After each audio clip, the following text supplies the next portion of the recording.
আসমানের মালিক তুমি, জীবনের মালিক।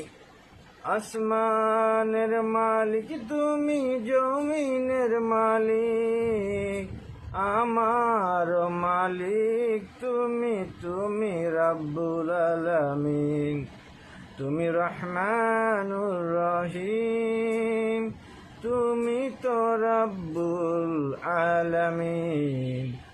কবুল করে নিও আমাদেরকে হাসরের ময়দানে, আমরা যেন পারি তোমার পথে চলতে, তোমার পথে মরতে। কবুল করে নাও ইয়া রাব্বুল আলামিন, আমিন।